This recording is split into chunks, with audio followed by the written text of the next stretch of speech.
Okay, well, 10:03, maybe we'll get started.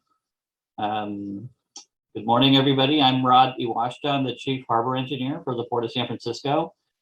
And thank you for coming to this contracting opportunities workshop that we're putting on.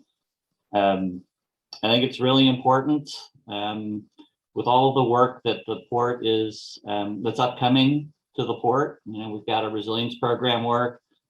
We've got stimulus funding work, the capital projects that we're trying to do, and it's all coming up in the next few years. And so I'm really glad that we've got a lot of folks here who are interested in helping the port. And that being said, I think one of the things that's really important to note is that the port, you know, in addition to the city in general, but the port in particular, is really focused on community engagement and helping our LBE contractors succeed. And you know, one of the big tools that the port has are construction projects and construction dollars. So and the way the port kind of manifests this interest or this focus is by, you know, holding workshops like this, trying to get folks, LBE subs, to meet with primes, to create these networks where you can be building teams. But and in construction projects, we are looking for, you know, diversity, equity, and inclusion. We're moving towards best value bidding for some of our larger contracts, maybe even CMGC. But it's not just about low bid anymore, and it is more about community engagement and using the capital that the port has to benefit the place that we live and work in. So with that said, we'll get going here.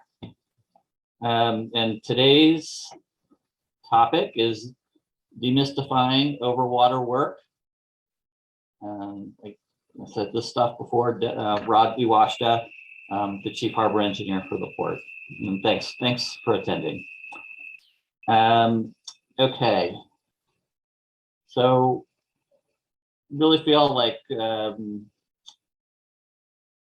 port is, well, it says here, our mission, we're the gateway, our waterfront is the gateway to a world-class city. And we are looking to advance environmentally and financially sustainable maritime, recreational, and economic opportunities to serve the city, the Bay region, and California. The way we're doing that is, you know, again, through construction of projects that maintain, you know, our aging infrastructure, or creating new places. I think one of our great successes is Crane Cove Park. If you haven't been there, please stop by. It's a really magical place, I think. The other, you know, thing that we're doing is trying to help congestion in the city. We're halfway through, well, not halfway through. We've started with Mission Bay Ferry Landing. We're moving, waiting for funding to show up to complete the project, but that's going to be one of our next big items. And it's appropriate to talk about what's going to be required there, and it is going to be overwater or in-water work. So it's a good time to be talking about stuff like that. Here's a picture of the port and kind of how we think, or how we've divided up kind of the various stretches of our facilities. And so, you know, everybody knows Fisherman's Wharf, I think. We've been working a fair amount, or trying to work at Hyde Street Harbor. And we've had that unfortunate fire at Pier 45 that burned down Shed C. Still working on that. And you can see our going down through the piers, down through the ferry building, and down to Mission Creek.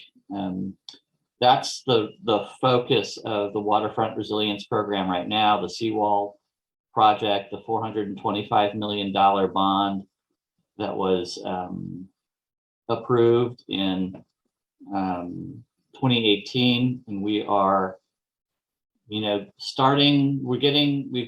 done our homework. We've created a multi-hazard risk assessment. We're now generating and defining, I think, 24 early start projects that focus mainly on seismic safety or seismic performance of our facilities, or the waterfront, I should say, not so much the piers themselves, but the waterfront that protects a lot of the other city infrastructure, MTA, the PUC items there. And then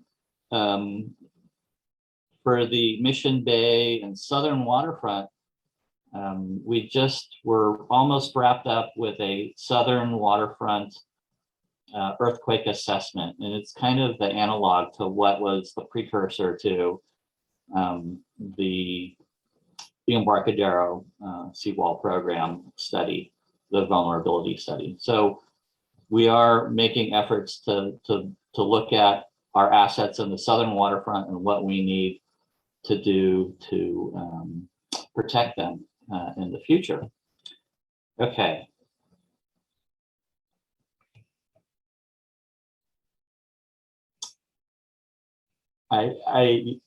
Yeah, so my background, if you don't know me, is I was a consultant and an engineer for about 25 years, doing mostly ports and harbors. I had a background in naval architecture as well. So the port is a really awesome place to work for me. And we support a lot of the maritime activity. That's part of our mission, and part of the Burton Act mission that we've got. We also have a lot of, we're working, our facilities are, most of our facilities are about 100 years old, maybe a little bit younger, but some of them are quite old, and it takes a lot of energy or capital to take care of them, to reimagine them. One of the successful ways that we've been doing it is through public-private partnerships. This photo here on the left-hand side is down at the Pier 70 shipyard, where Orton has taken one of the, I think this is the old propeller shaft building where they were, basically creating propeller shafts for ships, and turned it into this beautiful office building. We've also got other things that we support. I think there's just all kinds of public access. That's one of our other missions from the Burton Act.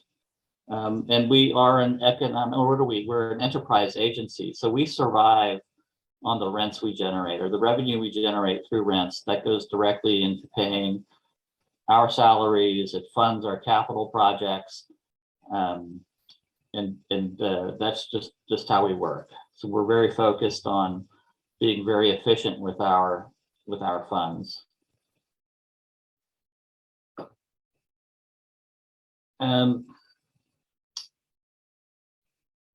So most of, well, I think I've already talked about Crane Cove Park. And I think I'm starting to read my notes here as well, and I apologize. I'm kind of rambling here, but the 7.5 mile, oh, sorry. So this is a photograph here of Heron's Head Park. We've been doing some work there. We're about to start on a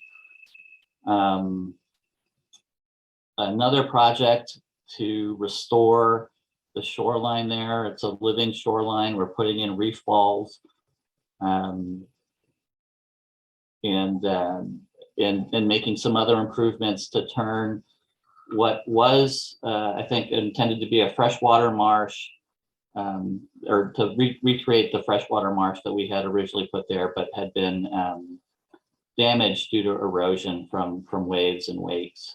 And so these reef balls and other improvements that are going in are hopefully going to protect the shoreline there and allow us to see how this type of installation or the park like this helps us with sea level rise, sea level rise basically, but also the storms that come in. I think what we're trying to do is focus on enhancing recreational use and value from these resources. We want people to attend our parks and events that get held at the parks. We're working on wayfinding to guide people along this kind of 7.5 mile stretch of the port jurisdiction through to each of these different open spaces that we've got. We're also have been working on, we do have, and I think we're working on putting more interpretive exhibits about port history and maritime industries along the waterfront, as for kind of a public education service. And I think all of these improvements contribute to the Bay Trail and the water trail. Okay. So I think the whole idea for this workshop was how to work with the port. And so we've got this QR code here, and thank you again for participating in this open house, or yes, I guess it's the open house. And you can use the QR code. It gets you to us, sets you up for a mailing list, and I believe we have office hours now. And I think, Tiffany, are you in charge of the office hours? Hi, Rod. Yes, Hi. I host the office hours every third Wednesday from 4 to 5. If you're interested, you can email me and I can send you the link to attend the office hours. Okay, great. Okay, so let's see. We'll get to my portion of the presentation, which is demystification of overwater work. I think if you're a smaller contractor who hasn't worked before in over the water, I think what we're trying to do here is just let folks know about the additional requirements that you need to do this work. And I know all construction work is dangerous. I think there's more or different hazards that you experience when you're over water or doing this type of work. So just was hoping to highlight a few of the extra requirements that the port needs when you're doing this work. Okay, so question 1 is, what qualifies as overwater work? And my best answer is it depends. If you're doing dredging, or say Mission Bay ferry landing, if you're working on that, then that would qualify as overwater work. If you're working on a pier, say Pier 1, and you're rewiring an electrical system, that we would not consider to be, in general, I don't think that's overwater work, unless you're having to go underneath the deck and work from a boat, or scaffolding underneath the pier. It is somewhat up to our judgment, the port's judgment. We have an excellent construction management team, and I think questions about whether or not it is or isn't overwater work can be answered pretty quickly by those folks. So, but the things that you know, for sure, I want to say, if you're working from boats or floats, if you've got staging over water, which including under the piers, or if you're on a pier or a wharf apron where there is the you know, hazard of falling into the water, that is considered over water work. And let's see. Another distinction is whether or not you're on federal navigable waterways. You're governed by OSHA and Coast Guard Marine Safety Manual standards. And so this would include dry docks. You know, we have a couple of dry docks down at the shipyard, and ships and boats that are in port. And also that means also the gangways and the other ways of accessing those boats. Right.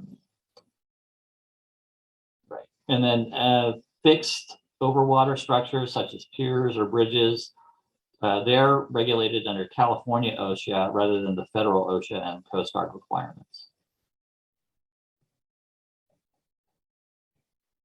Okay. And I think I answered this question earlier in my opening. Why is this important? Why is knowing whether or not you're working over the water, this definition, important? And the answer is, again, insurance and safety requirements are greater. And I put together a few slides here about the insurance requirements. And the main things that I think we look for are U.S. Longshore and Harbor Workers Act insurance. Jones Act benefits typically don't apply unless you're working on an actual ship, I believe. If you're working from a boat, we want your boat to have liability insurance. We want water pollution insurance. You should have, or you shall have, I guess, it's still required, hull and machinery with coverage not less than the agreed value of the vessel or your floats. And if you're doing engineering or surveying, professional liability insurance.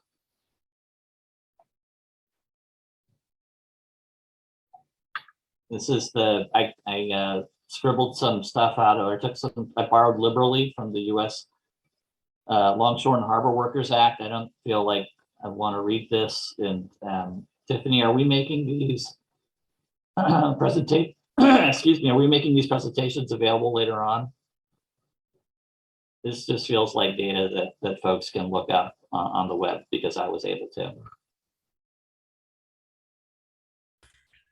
Hi, Ron. This is Stephanie. Oh, hi. Yes, all of the slides are going to be available on a web page, including recordings of the presentation. And that Okay. if you've registered for this event, you'll get an invitation to that web page, including all the slide decks and other collateral from the event.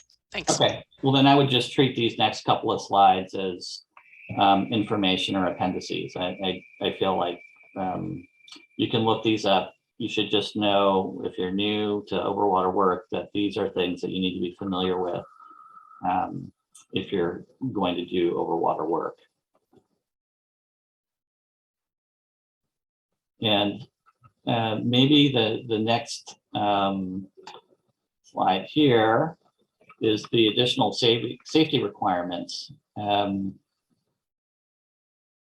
Because this work, I think, is fairly specialized, and there are more hazards, I think, or more different hazards than working on land. The port looks for not extra, but a certain amount of experience. And we want 10 years of experience as a marine contractor, plus 3 years of experience with similar scopes of work.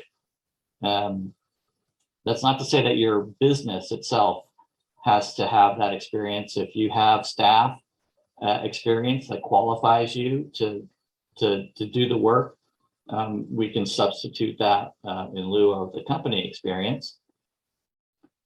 The other thing that we're, the port, I think, and most owners of maritime assets are sticklers about it, are job hazard analyses with a health and safety plan. You really do want to know, your closest path to hospitals. You want to be able to go through and talk about the hazards that you'll face each day. And I'm not sure if we're requiring safety meetings daily at the start of work shifts, but I always think that that's a good thing to have, or a good task to do. And so that's okay, enough said about that. But I think that it is a different level of safety that we're looking for when you're doing overwater work. And the last question I think I was going to answer is, what other considerations are there? I think it's kind of covered: equipment, experience, staffing. You want experienced folks. You need the right equipment to do the work. If you're going to be doing marine contracting, and it's for those reasons that we've talked about. We are more cautious about in-water work or overwater work. And then I think the slide that I did talk to one of our marine contractor friends, and we were talking about how LBEs or smaller contractors can get involved in overwater work. And this particular contractor had just been doing some work on the marinas for us, and he was mentioning that they had a really tough time finding mechanical, electrical, and piping folks or subs to work on this, because they're fairly small jobs. And I think it is because of the additional insurance requirements and the safety requirements. Sometimes it's tougher to get some of the bigger firms interested in work like this. So I think there are opportunities. That's all going to say that there are opportunities for that type of work. Site safety, trucking, boat rental, survey work, fire protection as well. I think these are all opportunities if you're an LBE to help out some of the bigger marine contractors or the primes on the project. Okay, so I think that was my talk. Thanks again for attending. And now we're going to do questions and answers. Is that right?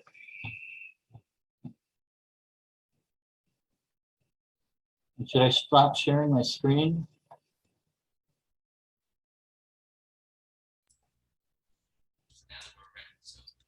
Sure. I think Patty has the questions. Okay. Patty, are you able to say some of the questions?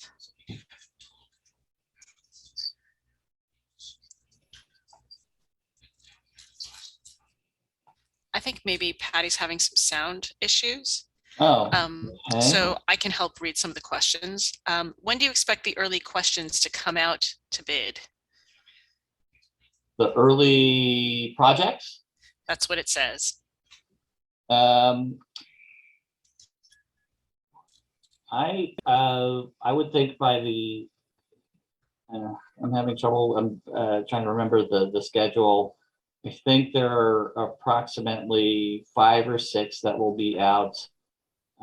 We're in pre-design right now.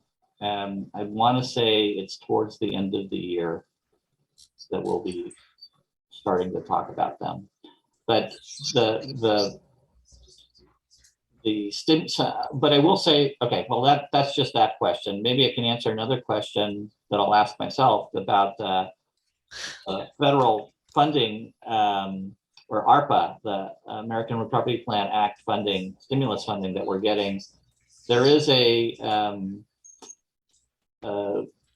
requirement that those construction projects be finished by June of 2024. So we're on a compressed timescale already, because we had a few projects that were kind of not quite, but almost shovel ready, and we're trying to get those finished right now. But projects like Amador Street, I'm hoping we'll be able to get out on the street by the end of the year as well. Thanks, Rod. I don't see any other questions that have been entered into the chat. If you do have anything, please enter it now. And Rod, if you have anything else you think would be important for folks to know, please share that. And if not, we can end the session. Oh.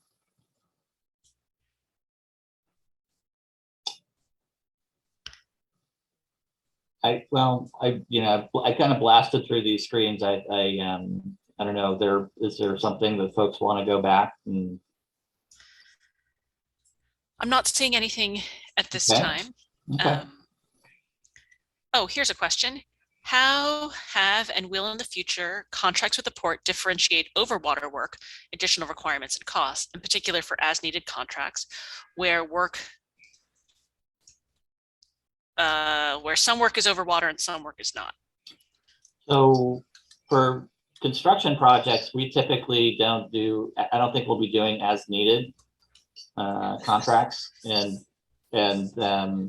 we'll probably, construction projects, I think we'll know, the port will probably define, we'll define whether or not it is over water work, and we will be calling out what insurance requirements and what safety requirements we'll have.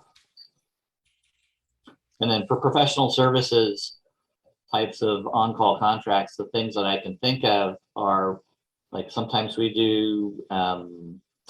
ask folks to do structural assessments or other types of inspection from boats of our piers, and over water assets. So if you're underneath the pier looking at pipes or conduit, electrical conduit or sewer lines or whatever, I think we will ask in those particular cases to show that you do have,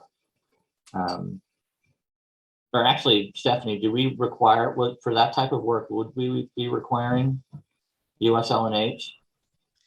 I'll have to do some more research on that. Yeah. I don't have an answer offhand. Okay, but I think and I think my answer is that we probably would. My suspicion is that we would, but it is consulting or professional services work, so I'm not quite sure.